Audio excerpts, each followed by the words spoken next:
Evening, everyone. Welcome to Greenlight Bookstore. We are so excited to have you here tonight and to be hosting our event with Daniel Bergner presenting his new book, The Mind and the Moon, My Brother's Story, the Science of Our Brains, and the Search for Our Psyches. He'll be talking tonight with Robert Kolker, so you're in for an excellent evening. Before I turn things over to them, just a few housekeeping things. First, if you could turn off or silence your cell phones. We don't want anything interrupting the event tonight. We also ask that you wear your mask the whole time you're in the store this evening, unless you were up on stage presenting. We also have signed copies of books for sale at the register tonight, and Daniel will be personalizing afterwards if you'd like. We're also recording tonight's event, so as long as all goes well tech-wise, that'll be available on YouTube in the coming days. But now on to the good stuff. Our interviewer for this evening is Robert Kolker. Kolker is the author of Hidden Valley Road, an instant #1 New York Times bestseller, and a recipient of many other accolades. We also have some signed copies for sale at the registers tonight. He is a National Magazine Award finalist whose journalism has appeared in numerous publications.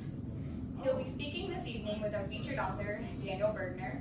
Bergner is a contributing writer for the New York Times Magazine and the author of 5 previous books of award-winning nonfiction. His writing has also appeared in numerous publications, including The Atlantic, Granta, and the New York Times Book Review.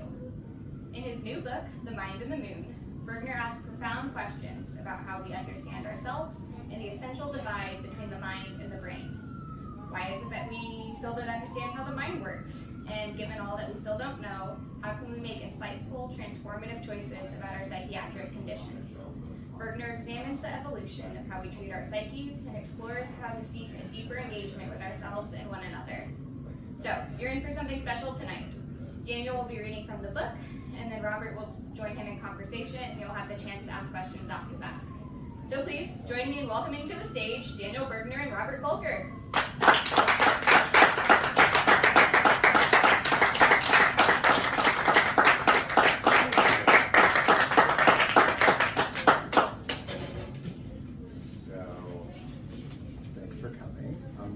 Start out just reading a very little bit from the beginning of the book, and then a little bit from the middle. Both passages about my brother. You need to know almost nothing for this first passage, except that it takes place on a ferry boat crossing Puget Sound. My brother is wearing a combination of a khaki military jumpsuit and little Capezio or Capezio-like dance shoes, little black dance shoes. That's it. The impact of the rough water against the bow created a steady, emphatic beat. And above that, the engine delivered not only a churning rhythm, but something bordering on a melody, deep and ancient, like a Gregorian chant. It was a small part of my brother's gift that he both heard at swelling intensity this music of water and machinery and allowed himself to be inspired and electrified by it. His body responded with a physical, visceral version of a child's wonder as she holds a conch shell to her ear and listens to its elemental communications for the first time. He stood on the lowest deck near the front of the cars and the slung chains as the boat's combination of Gregorian choir and pounding drums surged through him.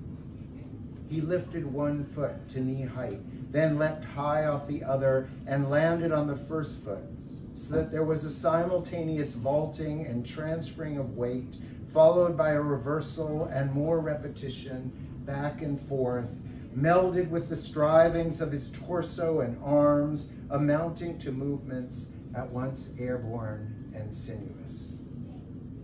To the few passengers who watched from their cars, his mix of military jumpsuit and elfin shoes may have looked odd, compounding the oddity of his dancing. But all of this strangeness was countered by the broad solidity of his body and by his resistance to the sporadic lurching of the boat, which should have pitched him off balance and made him grab at the chain poles or brace himself against a car, but never did. He hung in the air, stomped his heels on the steel deck, spraying from side to side, spun and elevated again, athletic, animalistic, ethereal, impelled by the pulse of the water and the echoes of medieval worship. And soon he was on a psychiatric ward with a heavy dose of Haldol seeping into his brain. This is his book, and it is a story of the few of the many who, over the past several years, his story sent me out to find. And then, leaping fairly far forward, my brother, who was diagnosed and put on a locked ward and given Haldol when we were in our early 20s, and told that if he didn't stay on the regimen of medication that was prescribed to him, he might likely take his own life. Nevertheless, several years later, because he was an aspiring artist, aspiring pianist, and couldn't perform and couldn't play at the level he was used to, with the side effects including tremors caused by the medication, went off medication against psychiatric advice and much to the terror of our parents. And there's a lot to say and a lot to discuss and a lot that I hope you'll read. But one more stint on a psychiatric ward later, a couple of arrests later, a near conviction for felony later, he was living at a homeless shelter. And I just want to read you a tiny bit of that.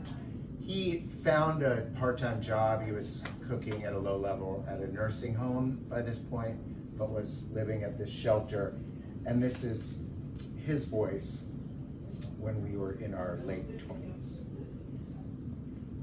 On the days I didn't work, I lined up for dinner outside a church across from the shelter. That was something. The guys who slept next to me, who spent their days in the park, they wandered over, and we all waited on the street to get in, waited to be fed. We filed into the church basement and took plates of spaghetti and chunks of bread. The basement was too crowded for anyone to sit alone, but I didn't talk to anyone while I ate. Most of the guys didn't. For those men, there was a lot of solitude. Afterward, I sometimes watched TV, but mostly I read a biography of Dwight Eisenhower that I found in the nursing home library. I loved that book. The idea that Eisenhower knew D-Day would probably be a calamity, but that he went ahead with it because he had no other choice. There was a quote of his that I've never forgotten. This probably isn't exactly it, but for me, it became sort of like a credo. We did what we could with what we had when we had it. I knew how anyone would see me. I was a guy lining up on the street for my dinner. I was a guy taking my wrinkly white button-down shirt into the shower with me to wash it at night. I was one more homeless person hard on his luck. But I didn't feel hard on my luck. I felt like I was escaping from this crushing fate, and that whatever happened was going to be better than what I was leaving behind. I was escaping the idea that there was something wrong with me, that I needed to take drugs, that even with the drugs, I couldn't trust my own judgment, that I was broken, that you're fucked, you're fucked, you're fucked, you're fucked. I thought, not for the first time, but this time it was a clear calculation. I'd rather be dead than be a broken person. And even though I had just been arrested, and even though I had just spent weeks on a psych ward for the second time, and even though I was going to be living indefinitely in a homeless shelter, this was better than the other narrative. That was a life I just did not want to live.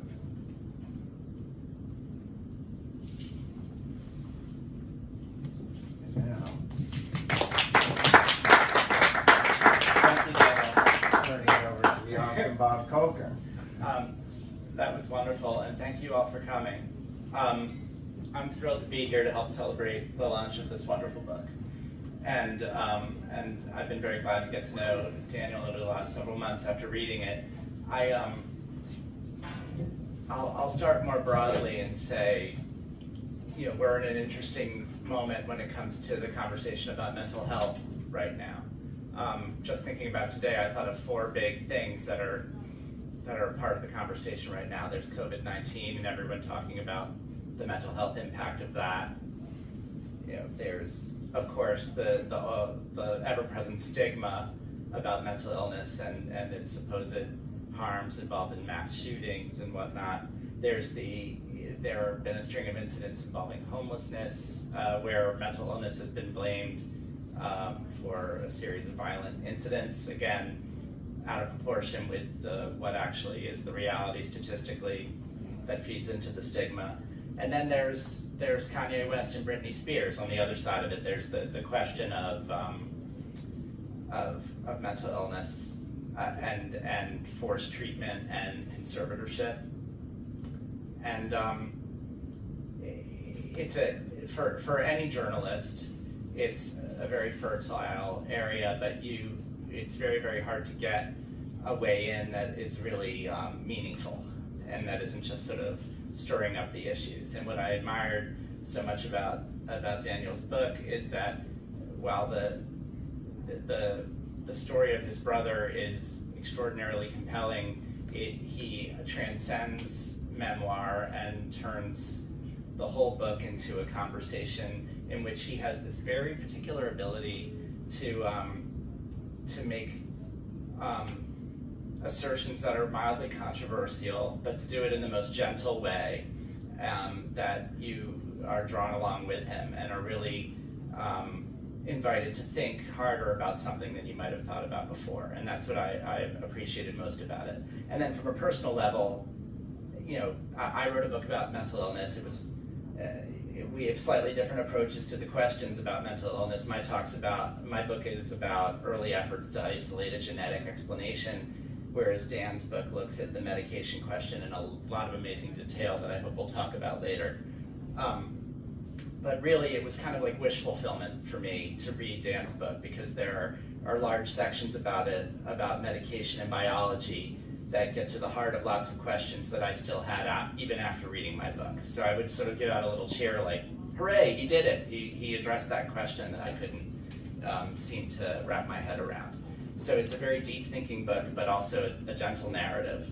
And I think the other thing that I appreciate about the book is that we understand that there is a real question here, the question between biological psychiatry and neurodiversity, the dialectic that we're in right now, the question of whether people need medication or whether they need about the tolerance. And Daniel's book really gets at that in a really beautiful way. We've seen the same studies that show that we can't go on doing what we've been doing for the last 30 or 40, 50 years, that we've been relying on essentially the same medicines with pretty questionable long-term outcomes and huge negative side effects. And we both have wondered what potential there might be in other approaches. And so have a lot of other people in the medical community, and Dan's book really gets to the heart of that in a great way by telling stories, by doing narrative journalism, by doing what nonfiction writers do. So I really applaud you.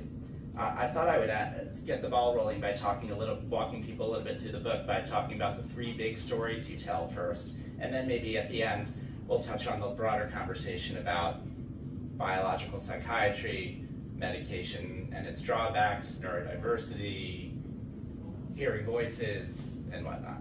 So, but first I want to ask you, why did you decide to tell these 3 stories? Because it's not just Daniel's brother who's in there, but 2 other people as well. What brought you to, you didn't wake up one day and say, I know these 3 people, I'm going to write a book about them. So how does that happen?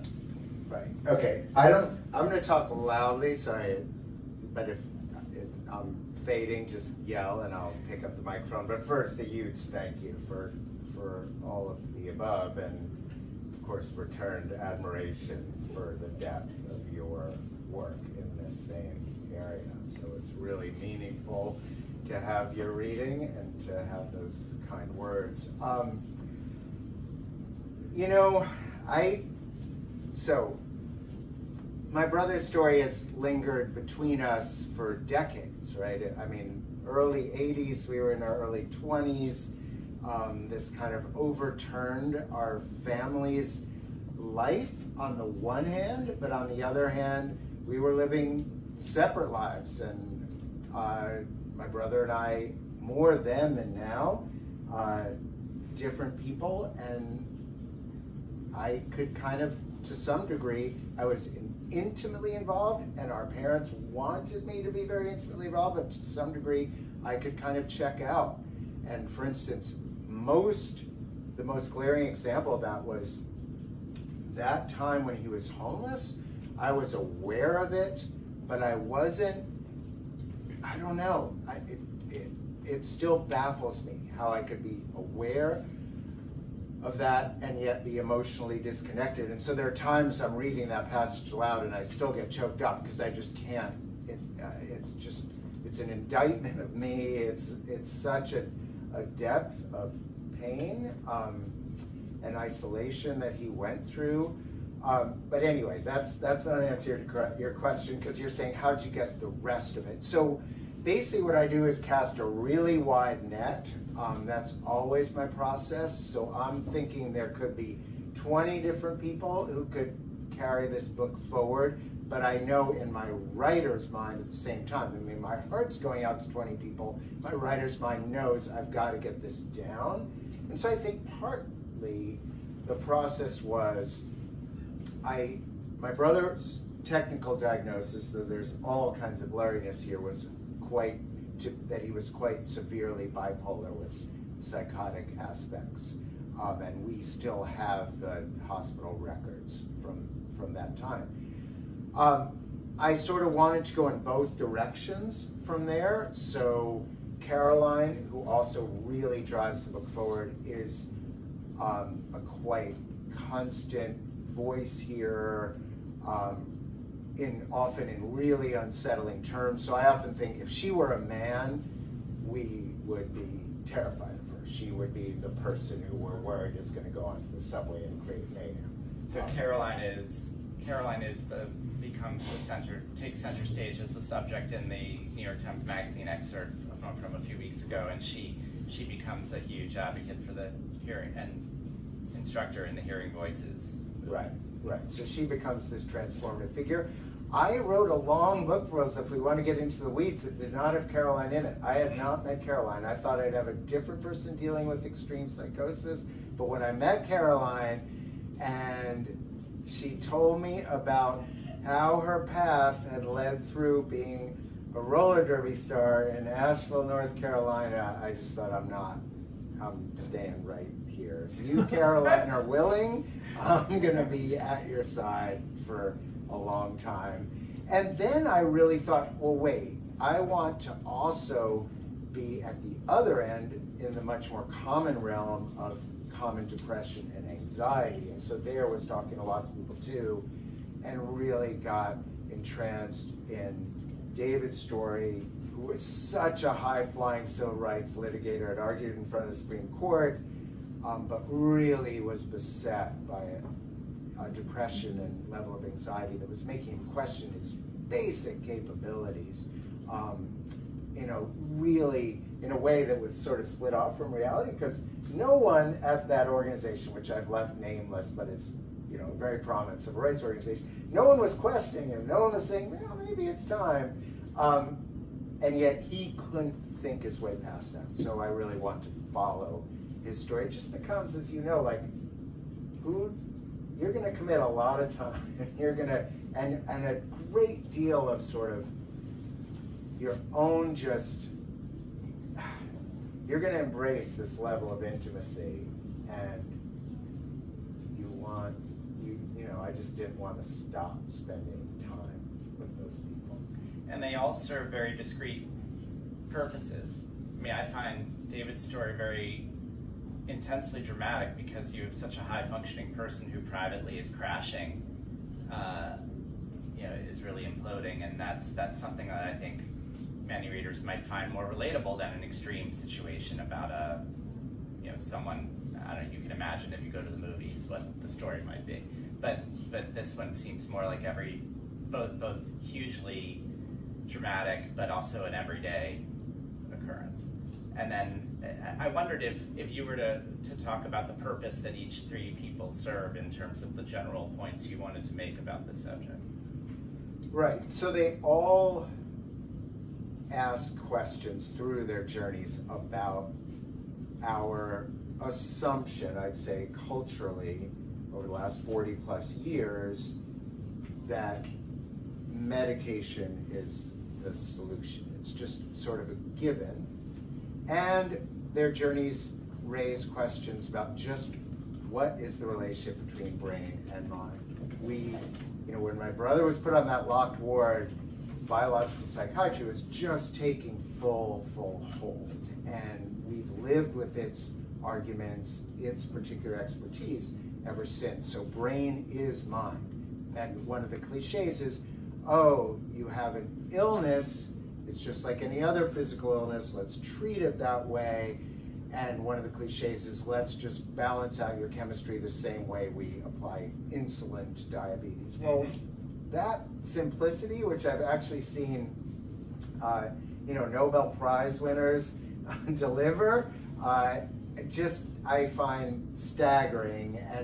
And while I was there's a science half of this book, and so while I was spending time with these neuroscientists and in their labs and learning about the brain, they were meanwhile telling me that just is so far off. And at first I was sort of taken aback. Wait, you've spent your whole career, you spent decades pursuing pharmaceuticals and pursuing a very materialistic, rationalistic version of who we are, of our minds.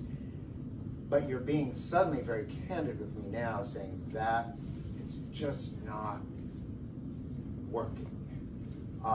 Didn't mean they were going where I would sometimes go, which is into sort of more spiritual interrogations of the mind, the psyche, the self.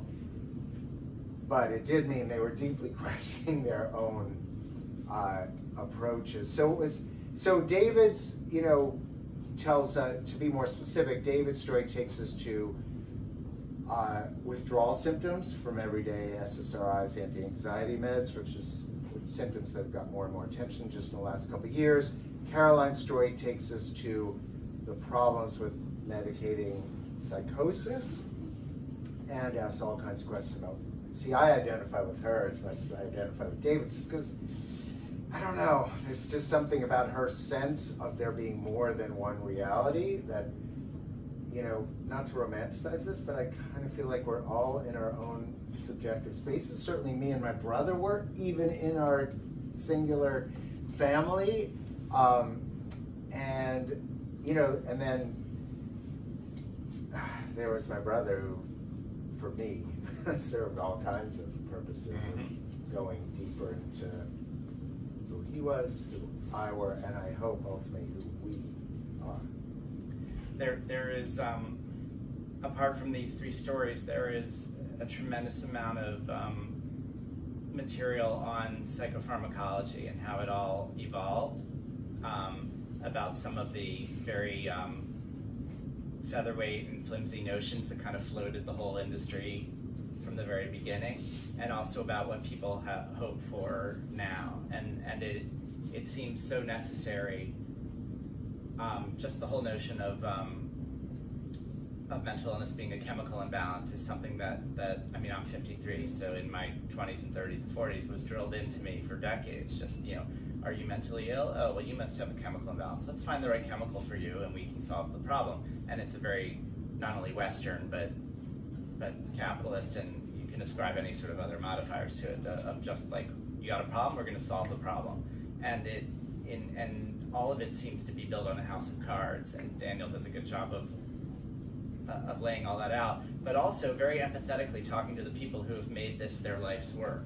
The scientists are not, correct me if I'm wrong, they're not villains in this book. Like, they are well-intentioned people. So maybe you could speak a little to that. Yeah, very well-intentioned, very patient teachers for me. even though their level of searching within the brain is, remarkable, and they really had to take me slowly on that journey. And they're deeply thoughtful, reflective people about the course of their career. So I felt, I was thrilled in part to be in their presence and be learning. Just for one quick example, again, the cliche is the frontal areas of our brain, the prefrontal cortex, executive function, self, it's all there. It's right here. And I'd always really wondered about that. But what Don Goff, who's one of the preeminent researchers into psychosis and thus into how do we arrive at the realities that we perceive, what his lesson was, no, wait, I'm not eliminating the prefrontal cortex, but go deeper into the brain, go to a much more primal area, the hippocampus, and see how it's communicating and how it's essential to the formation of reality. And that was just among the many detours I loved, because here was this area common to us and animals, and animals we don't even think of when we're thinking about learning. But there it is, and it just was a reminder.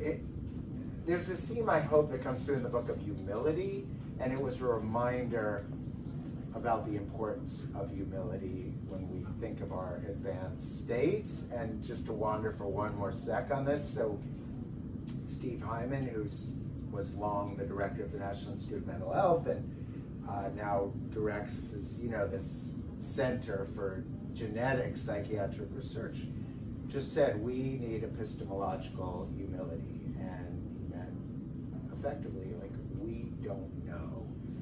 10 years ago, he would have said, I'm going to find the gene that we can trace to schizophrenia or depression or anxiety or bipolar. And, or I'm going to find the 5 genes. And then 5 became 100, and 100 became 300 something when we were talking, and he warned me the next time I called him it would be more than that. Humility was his message, and I think that might be a necessary new starting point for the way we think about our mental health. And then in telling Caroline's story, you sort of get to the heart of this is, to me, it resonates as a story of someone who goes off her meds not because she hates the pharmaceutical industry, not because she's philosophically adverse to taking a pill for her problem, not because she's into natural living, but because the pills weren't working, because they were making her life worse and not better. And so she went in search, in a very chaotic and haphazard search, for a new and different way, and lands in a better place. And it's a very instructive story. And I thought I would ask you more broadly, like, if we decide from the outset, the way that a lot of the medical world is deciding, that given the fact that medication isn't fully the answer, we need to be thinking more about neurodiversity, not just for things like autism, but for schizophrenia, for hardcore mental health conditions. How does that play out in real life? How does that work, for our society? Right, so I feel like we need to establish at least one, perhaps 2 sort of cautions. I hope the book isn't a simplistic sort of bit of advocacy for abandoning medication. Yeah. I don't mean it to be, and Right. that would be as misguided as I sometimes think the sort of top-down approach of biomedical psychiatry has been. But yes, it's true that Caroline is an emblem for me, an instructor for me about ways to rethink. And it's not that, first of all, absolutely, she probably would not have gone off her medication had they been working, but even generously speaking, they work for about maybe half of people partially, and this is the antipsychotic category. They could probably say the same thing about a range of other medications. Half of people benefit partially, but then that's not accounting for the significant side effects in her case. Tremendous weight gain from when she was a little kid, you know, beyond tremors, so real body movement distortions. And one of the problems, I should say, with the way psychiatry too often tends to be practiced is that the focus is on the primary symptoms, right? So let's reduce, in her case, those voices. But it's almost like there's an inability to see the whole person and where one might find a kind of balance, how one would take into account the devastating effects of being a high schooler and, you know, sitting in class like this. Like, imagine the level of isolation that in itself, never mind the voices causes. So yeah, Caroline has been literally a teacher for me. You'll see if she reads the book. If you read the book, she eventually, from roller derby, which she really sees as a vehicle that taught her how to kind of marshal chaos in a meaningful way, now leads a movement which reconceives of the voices that people hear as not mere aggressive nonsense, but as possibly having meaning, which kind of makes an intuitive sense. Like, we don't think of our dreams as being meaningless, but psychiatry has told us that voices are meaningless. I mean, I've talked now to lots and lots of people who are hearing voices, and in general, that's not really true. And so two revolutionary things. One is she spreads what's called the Hearing Voices Network throughout the United States, which is have people in a group actually sharing their private realities rather than do what psychiatry tends to do, which is kind of tamp them down for fear that they'll take further hold, and by way of sharing, kind of reducing the feeling of deviance, reducing the feeling of isolation, and maybe taking the pressure off those voices, so it actually helps people to cope rather than making them take full hold and take over. And the other thing that's easier to describe, though perhaps even more counterintuitive, is an approach to suicide prevention where, again, rather than try to put a limit on the thoughts, and certainly rather than try to fix, control, avert those thoughts, the deal is in her groups,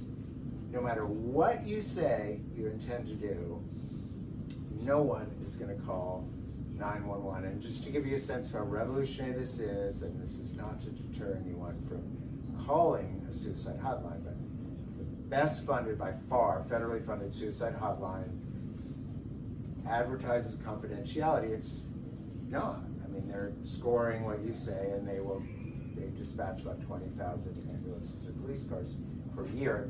The idea being, the mainstream approach is kind of risk management, is trying to control the situation, and Caroline's motto is, if I'm controlling, I'm not connecting. Take off your cape. You cannot fix this situation. You can only connect, and by connecting, reduce the desire for self-harm or lashing out and harming others. A lot of therapists would take that same position. I think they would, but they'd also be worried that if they made the wrong call, they'd get sued. Right. Or they just feel terribly that they made the wrong call. And I think somehow we might need to think past that. Thank you. I wanted to ask just a couple more questions before opening it up to others. The first, I'll stay on Caroline for a moment. Caroline, as I said before, was spotlighted in not just in this book, but also in the Times Magazine. And in that article and in this book, Hearing Voices gets the kind of attention from a mainstream voice that it could be unprecedented. And I was wondering what the reaction has been, what you've heard from readers as a result of this. Right. So, a lot of reaction, and I guess I want to focus, for fairness' sake, on the very critical reaction. So,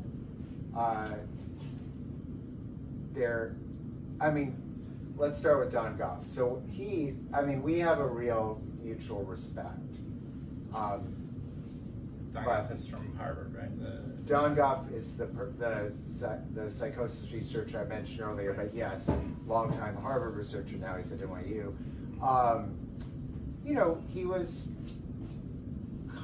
His praise was reserved, let's say that.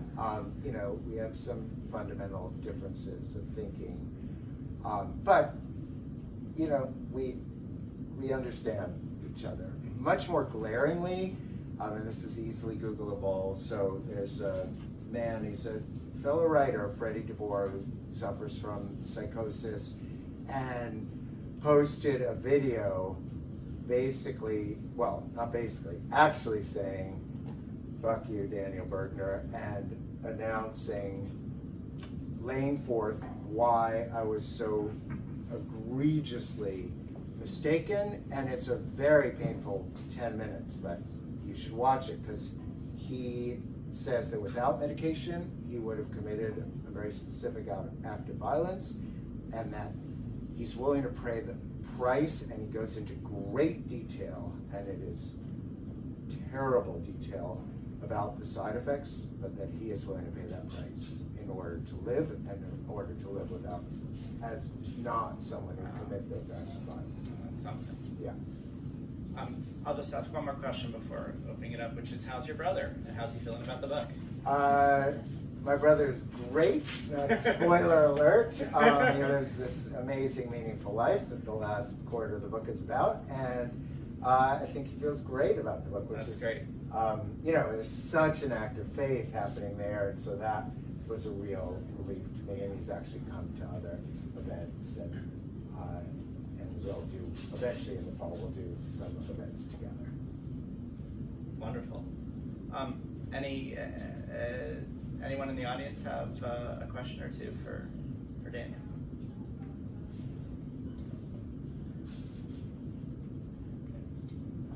Did your research take you to other countries, or was it pretty much about the US? Because I feel like one end you've got England, where any mental issues, just a cup of tea will solve it. Seriously, always. And then in the States, it's all about the pills. And there must be somewhere. The Swedes, who are the good ones? It's interesting. The UK approach, the T approach, there's actually some accuracy to that, because for a long time, England was well behind the United States in the rate at which prescriptions were handed out. Right. That's a bit less so now. That disparity is narrowing. But interestingly, in terms of the Hearing Voices Network, which Caroline did not invent, by the way, she's just spearheading it here, the UK was, for a long, long time, the leader there. And so it's almost a part of mainstream thinking, this idea of hearing voices groups, rather than just medicating. And yes, I'm glad you asked. So I went to Israel because there's a very experimental approach that actually started here and died out in the 70s called Soteria Houses, where again, if people in what mainstream psychiatry would say very extreme states that require immediate and quite heavy medication, there you are living in a house. Picture a 18th century architecture, so it's really charming, but a kind of dorm room level of chaos, communal cooking, and the only among the residents who are diagnosed. And the treatment method is summed up by 2 words: being with. And you're literally, the people who are on staff are literally there to just listen and to be curious. Like, there is no offensive question as long as you are not trying to put someone in a box and tell them, in effect, their reality is not the reality. And again, so it's very much like Caroline's message. It's drawing people toward you rather than repelling them. It's the same reason why Caroline would really strongly distrust our coercive treatment model where people are put on lung boards, as my brother was, or given treatment involuntarily, medication involuntarily. Her idea being that disempowers and it puts the condition kind of out of reach and just it eliminates the chance to navigate, which of course I'm not naive. It doesn't always work, but the faith is that it's going to work a lot more than what we've been doing without much success for decades. Dan's discussion of Soteria Houses was one of those moments where I stood up and cheered while reading the book because I find them so fascinating, and it's an idea that has popped up. I guess did it start in the United States, but they've been in Canada and, as you said, in Israel, and then there's something similar, I think, in Australia, or the overall Australian approach is much more tolerant of diversity. And then back in the 60s, before Soteria Houses themselves started up, there was communal living that, without medication, was much more of a groovy, mind-expanding, or political exercise, like an R.D. Laing kind of exercise. And so it's interesting to see it divorced from that aspect of things and just meant to be a caring community. And in Israel, surprisingly, it's all but mainstreamed now. So this once very conventional psychiatrist, Pesach Lichtenberg, who opened these small set of houses, now has just taken over a set of locked wards at one of the major Jerusalem hospitals. It's been turned over to him to run it as a Soteria house. So it's interesting that other cultures are more flexible than ours. It may be telling. Any other questions? Well, I was going to make a comment. So back to the person who posted that video. Yeah. I was going to ask you if you have read T.M. Luhrmann's op-ed, The Violence in Our Heads, in which she talks about how this idea that voices tell you to do something violent is pretty uniquely American, and that in other cultures the voices say things that are much more mundane. And so I think to that person, I wonder like how you might frame this as, try to de-individualize what his experience has been with the way the medication prevents him from acting upon these. Right. So I have thought a bit about that, and partly I thought a bit about that because of your book. So Grace Cho has written an amazing book called Tastes Like War about your mom, her rather late diagnosis of schizophrenia, and then about your ability to connect with her through food, which is, again, just another, I suppose, improbable, but nevertheless, within your story, it's perfectly, like it fits perfectly. Once it's there on the page, it makes absolute, and because you tell it so well, beautiful sense. I did think about that, about the prevalence of violence that some research says is particular to our culture. And I also thought, and I basically reached back out to everyone, including people who've been quite critical. And I did reach back out to him hoping for a conversation. I'm not sure that's ever going to happen. And if I had the chance, maybe the third or fourth time we talked, I would ask, but you didn't do anything violent. Like, you were sure you were going to, but you didn't. And what does that say? Like, you could have.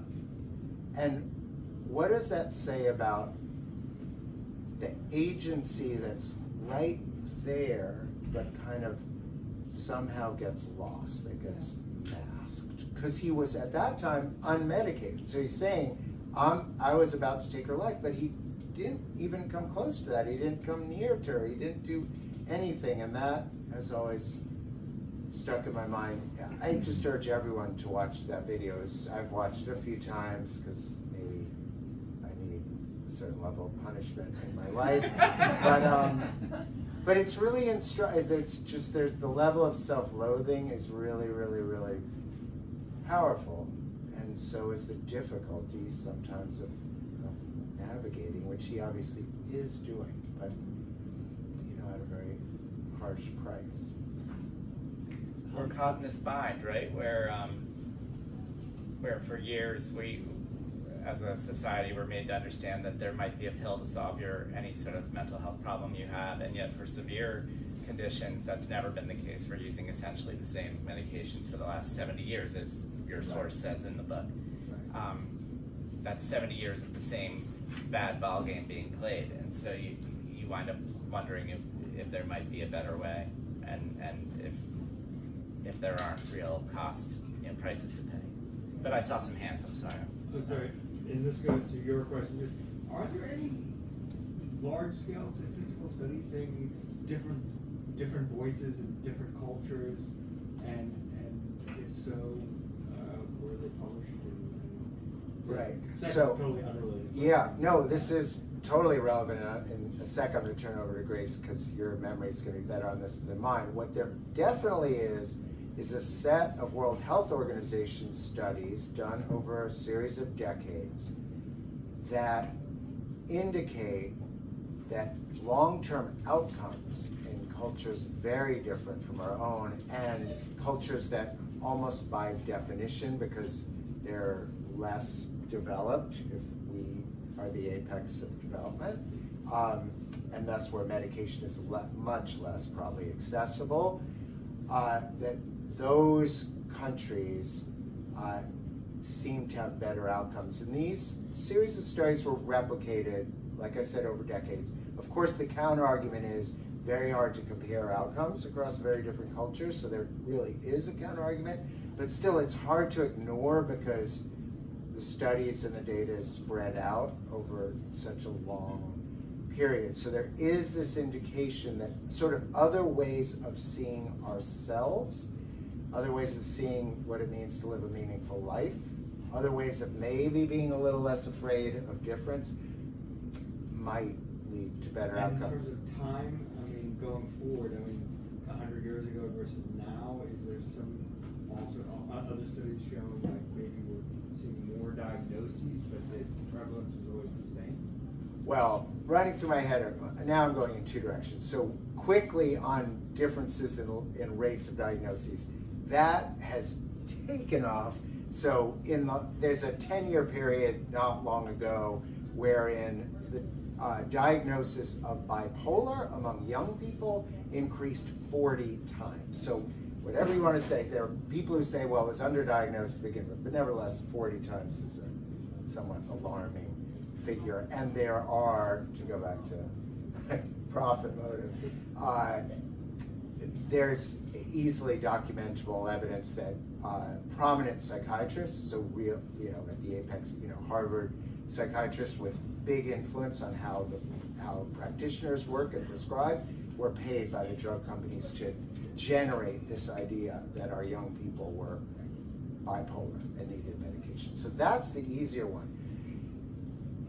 I mean, I could go way in the weeds here, but the other direction my mind's going is back into the past, and I think is way back into the past. So 200 plus years, late Enlightenment, the idea that, rationalistic, materialistic approaches would work for all sorts of things, time of great optimism, checks and balances in our country, is one, manifestation of that. And, I suppose at least until our recent polarization, they seem to work somewhat well.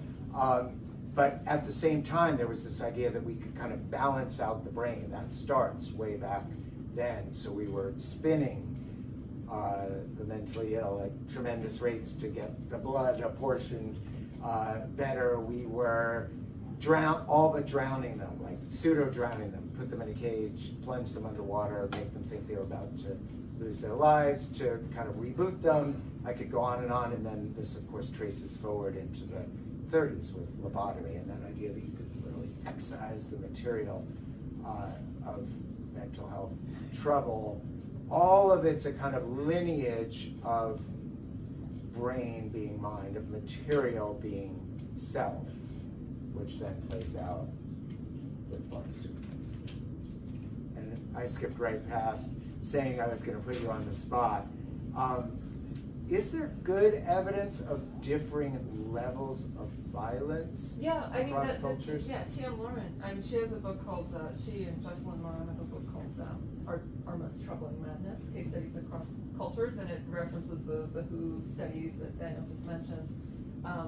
Yeah, and you know, it's a collection of different research articles that sort of talk about how the experience of what we call schizophrenia and the community response to it varies a lot across culture. Where I don't know that there's like statistics in it so much, but it's a lot of anecdotal ethnographic evidence. But in some cultures, you know, the kinds of things people hear is just very mundane. You know, like go to the kitchen and cook some food. You know, so not the kind of thing that we tend to associate here with these violent, horrific acts. And so I think some of the question is really about the meaning of the voices again. Right back to that. Yeah. Anyone else? Yes. I have a more general question about, I suppose, like schizophrenic people, like talking about Caroline and the Hearing Voices Network, when clearly the premise is to like accept the voices that you're hearing, or at least share them, so that you're not like adding any additional resistance or stigma. Those people tend to conceptualize those voices as like separate from themselves, like as like characters who they acknowledge, but they don't identify with them. Or is it more helpful to say like, this is my brain and I have more selves than maybe the average person might have, and is one approach more helpful than others in those groups? That's a great question, and I think if Caroline were here, she would say there's a wide range, and it's important to recognize just how wide that range is. So for her, she has voices that she would not say are her. She's hearing them all the time. Over time, they've acquired names and their own personalities, and some of them are lacerating, and a few of them are more helpful. But I mean, they're constant enough so she will periodically ask me to repeat a question because our voices were drowning me out. And yet, you know, we have such a preconception that someone in that extreme state is just beyond reach, and yet she just persuaded me with a long disquisition why I should not resist my book club's desire to read Moby Dick, that I would actually like it after all. With another young big mistake. Big. Yeah, we can argue that. Maybe that is the biggest testament to her, you know, her different perspective. But in any case, you get the point. And just this morning, I got a text from another person who, and Caroline would dispute the name schizophrenia because she disputes psychiatric diagnosis, but another person who would, you know, qualify as having very psychotic symptoms, and he was like, I'm gonna read your book right after I read Les Miserables, and he and I had previously talked about Dostoevsky. Now, this does not mean that everyone is like this, but it's just an indication, like, we are unable to really, for whatever reason, unable to really engage with the complexity of mind. Instead, we just sort of want to eradicate, and I think partly we just want to eradicate difference. It unsettles us. And the last thing I'll say on this, because I do think it's relevant to how we conceive things. Think about it. There is some slight elevation of risk of violence with people with severe mental illness, although it's pretty clear that people with severe mental illness are much more likely to suffer violence than perpetrate it. But here's the thing that's so instructive to me. There are many demographics that have heightened levels of perpetrating violence. For starters, just young men. Now, we would never preventatively, prophylactically medicate young men. That would be absurd. That would be a total abrogation of civil rights and human rights. And yet we're perfectly willing, as to go back to these recent acts of violence, to get them into medication, whether they want it or not. They're not capable of taking care of themselves. They're not capable of conceiving of their own care properly. Medicate. Oh, does that make sense? I don't really think it does. It makes me think about, you know, pumping up the incarceration rates for young men in the 90s, about super predators, and about, you know, yet another effort to eradicate difference. There's a lot of very, very intimate storytelling in Dan's book. It's a great mix of provocative ideas and intimate reporting. And it's a very special kind of reporting where he's talking to people who don't make the news, people who are leading very private lives, who often are feeling quite vulnerable and sometimes tortured, and yet it all comes off so beautifully that I really encourage you to get a copy and to read it. And want to thank you all for coming tonight. Thanks, Bob.